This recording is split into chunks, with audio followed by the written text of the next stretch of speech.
Before you listen, if you enjoy the stories and want to hear more, then please consider subscribing. Most of you listening aren't subscribed, so please take this time to subscribe. Turn on notifications so you'll never miss a story and be the first to hear. You'll also be supporting me. Thank you.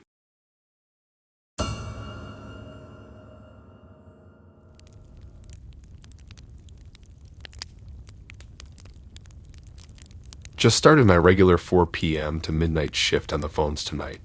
Same old stuff. Lots of minor notice complaints, medical emergencies, fender benders. Pretty mundane calls rolling in one after another per usual. I settle in with my vanilla latte and rainbow sprinkled donut, preparing for 8 hours of this mostly boring chaos. A call pops up on my screen from a cell phone number locked to a woman named Lisa. I click over to open the line, reciting my standard 911, what's your emergency, spiel without even glancing at the caller ID pop-up. But instead of the anticipated mundane complaint, my question is met with panicked, shallow breathing and the clear echo of quickened footsteps pounding through the phone speaker. I immediately sit upright in my seat on high alert. Between desperate gasps for air, a female voice finally explains that she believes someone is closely pursuing her, their footsteps matching hers each time she dares to move. My pulse quickens as I signal to the dispatcher to send the nearest patrol unit while I keep the frightened woman on the line. In a calm but urgent tone, I assure her help is on the way and I need her to describe the situation in as much detail as she can manage while trying to remain inconspicuous to her follower. Voice still trembling, she identifies herself as Lisa and explains she had merely been walking home solo from having a couple casual drinks at Murphy's pub just a few blocks away. She knows it was stupid to risk the solo night walk even just for 15 minutes. But she'd made the route 100 times before, and it's typically still buzzing with students and young crowds at this hour. Except when Lisa exited the bar tonight, the normally lively atmosphere had already emptied to abandoned streets and darkened buildings. An uncomfortable prickle raised the hairs on the back of her neck, but she tried to shrug it off, clinging to the banter of a remaining patron leading beside her for temporary comfort in numbers. But barely a block from the bar, her companion turned abruptly down a cross street while Lisa continued straight as usual towards home. At first, the isolation didn't seem so creepy, even enveloped suddenly in shadows, until she first registered the second set of footsteps, clicking from close behind in uncanny synchronization with her own echoing stride. Unsure if she was imagining things, Lisa nervously glanced back, expecting to meet eyes with a fellow innocent pedestrian also just heading home. But the dim yellow glow of the overhead street lamps revealed nothing. The sidewalk stretched empty behind her as far as she could squint into the shadows. Yet as soon as she began moving again, the second set of steps would resume too. She had just rounded the last corner onto her street when they abruptly accelerated into a run straight towards her. Lisa screamed and took off herself, cutting through an alleyway before emerging onto a nearly empty side road. That's when she managed to grab her phone and dial 911 mid-run. I try asking for any more descriptors of her follower, but Lisa is too panicked to make out much detail. Our call keeps cutting in and out too as she races through the neighborhood, desperately trying to evade whoever is on her trail. I alert a second patrol car to expand the perimeter while we await visual on the target. Lisa is struggling through heaving breaths to keep providing landmarks. She managed to zigzag her way closer towards the nearby university campus where more students are milling about. Surely she can blend safely into the crowd soon, I assure her. But suddenly I hear Lisa cry out fearfully through the phone. I urgently ask what she sees, but there's only the frantic pounding of footsteps again. In the distance through the call, I can just make out a male voice yelling aggressively to get back here. Oh God, he found her new location somehow. I shout over the speaker for Lisa to stop running and confront a passerby to help hide her. But between her panicked gasping and the garbled background noise, I'm not sure my instructions even transmit. The prowling footsteps sound dangerously close behind Lisa now based on her quickened pace. She lets out one final breathless plea for assistance before I hear her scream piercingly, just as the call cuts to silence. Lisa. Lisa, are you there?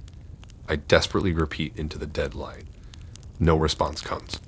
On my maps, the officers have arrived at her last known location, but report no sight on the woman or her assailant in any direction. I pray she had the sense to silence her phone if she managed to safely hide from him nearby. But days later, Lisa still has not re-emerged. Her cell records show no renewed activity since that horrific call. As much as I wish otherwise, my guts tells me her haunting mid-scream disconnect was likely the last anyone will have heard from the poor girl. The police search eventually tapers off to a cold case after coming up empty-handed too many times. I still find myself laying awake some nights, wondering what actual fate befell Lisa. Whether her attacker whisked her away unseen to some soundproof prison, or finished her off right there in that shadowy alley and hid the evidence. My greatest fear is recognizing her face one day in the barrage of missing persons reports that cycle through our database. Either way, that terrified cry echoing into a sudden dropped call will forever replay like a broken record in my weary mind. A permanent reminder of the evil I'm often powerless to thwart from my distant end of the telephone line. However Liz's last moments played out, I could not save her in time. And that haunting helplessness will follow me as long as I answer these calls.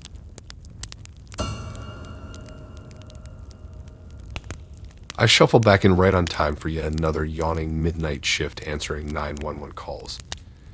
The windowless call center basement is kept purposefully frigid to help graveyard dispatchers like me avoid dozing off mid-crisis.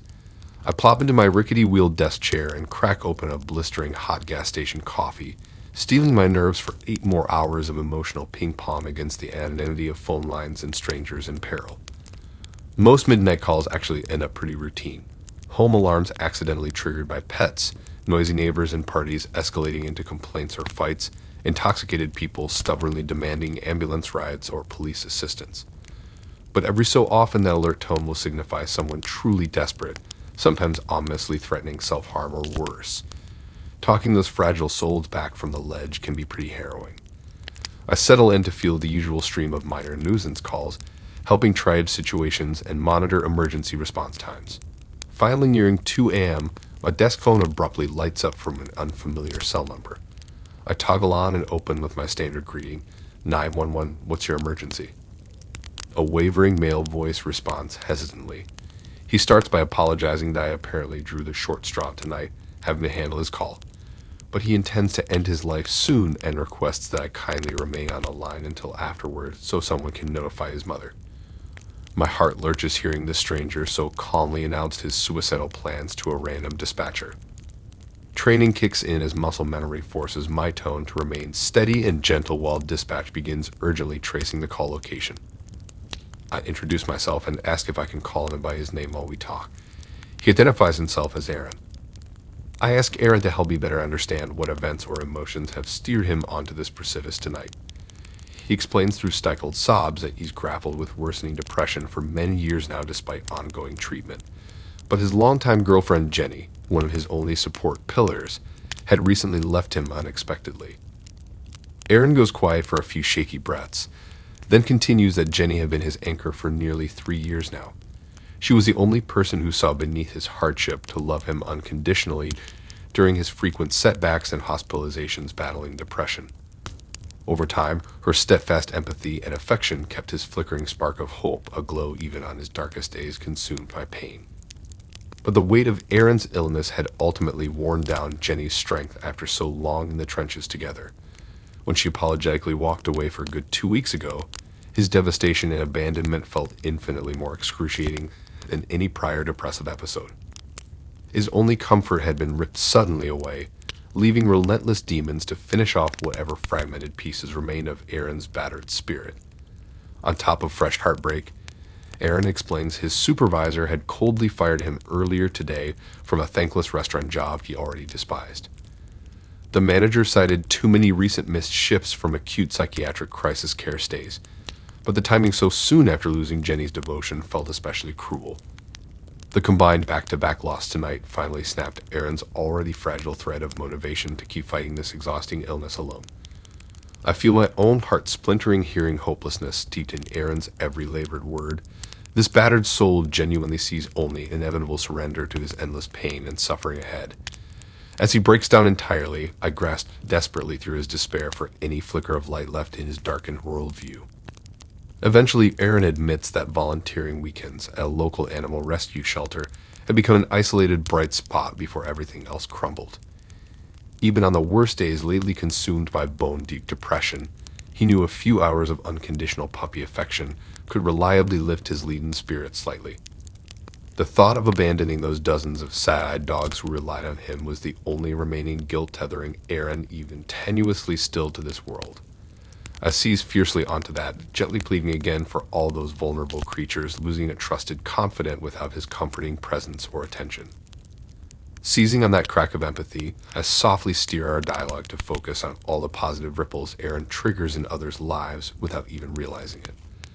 I ask thoughtful questions about what originally sparked his passion for mentoring youth and how he came to be so integral to shelter operations.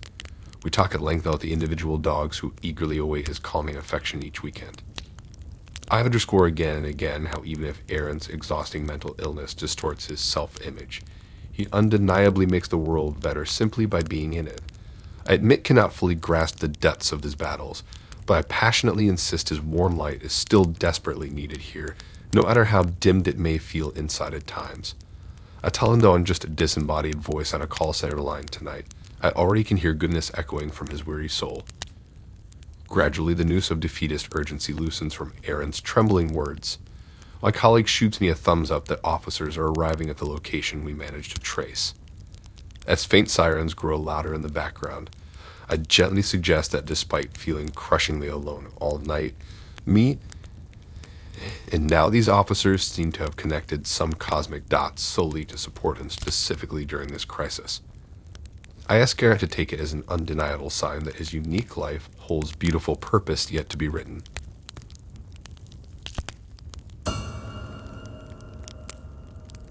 It's almost eerily quiet when I initially power up my station around 11 p.m. and log into the citywide crisis monitoring system. My tired eyes scan briefly over recent incident reports from the daytime crews. Looks like they fielded the usual chaos of broad daylight drama from fender benders to accidental kitchen fires. Now settled into the relative stillness of sleeping households, my main responsibilities tend to involve routing ambulances to later night bar brawls, or sending patrol units to break up raucous parties. I steel my nerves with stale vending machine coffee, wondering if I'll even get any truly urgent cases to respond to tonight or just more pet-triggered burglar alarms. Around 2 a.m. with call volume still quiet, the emergency tone abruptly blares from my headset, jolting me upright. I brace for whatever overnight crisis awaits as the screen flashes a caller ID from an unfamiliar residential number. Adrenaline already pumping, I toggle to accept the call, opening with our standard greeting, 911, what's your emergency? The voice erupting back is female, wavering on the edge of hysterical sobs. She frantically describes her family home being suddenly engulfed by raging fire with multiple adults, and small children still trapped inside by towering flames. My heart lurches into my throat as I urgently radio for firefighter support while probing for every possible detail. According to the trembling caller, the blaze had initiated downstairs, possibly from a kitchen appliance left accidentally on. Within minutes, the first floor was apparently already lost amid walls of encroaching fire. The woman barely escaped the inferno herself with 2 young nieces and nephews in tow when thick, choking smoke rapidly permeated upper levels as well. But she confirms several other family members could not make it down the main stairwell already impassable with burning rubble at the time they were alerted to evacuate. Based on panicked counting, as many as 5 additional relatives may still be clinging to existence on the higher floors. In the background, I can hear the woman's terrified screams for loved ones at the windows as the children wail uncontrollably. I relate every fragmented update to the now en route fire crews, emphasizing reports of possible casualties, still trapped and gravely imperiled. My hands tremble, signaling additional medical units as best I can while desperately pleading with the increasingly hysterical caller to guide whoever she can reach towards any escape ladders or safe evacuation points once units arrive. Behind her truncated warnings, I discern crackling noises and shouts growing fainter against the strengthening blaze. Engines radio their imminent arrival while I strain to collect any vague descriptors the woman can sob out about the precise location of unaccounted relatives across the vast home's upper levels. My eyes water picturing shadowed faces illuminated by raging flames in nearby rooms, precious rescue minutes slipping away. Finally, the fire battalion chief confirms visual on a sprawling multi-story home fully involved with hot spots of active flames clearly visible.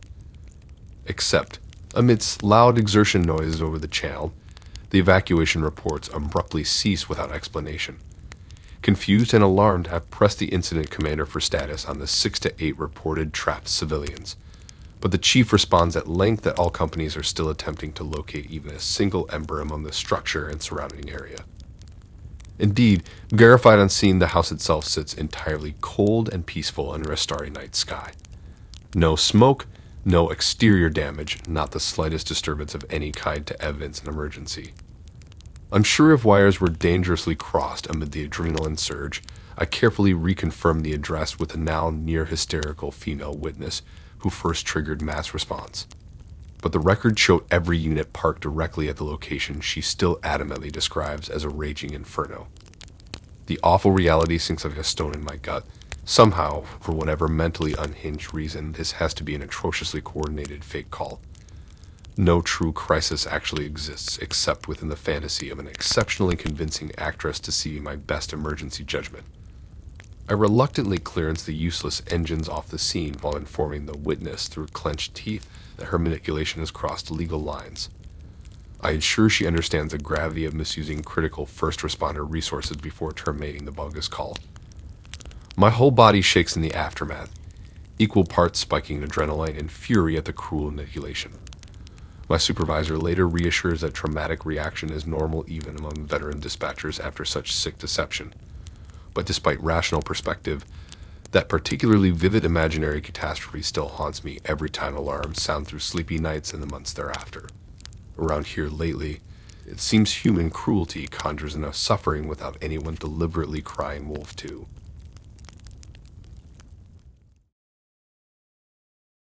Thanks for listening in. If you like these stories and want to hear more, then please subscribe and like and support this new channel. We have more stories for you to listen to.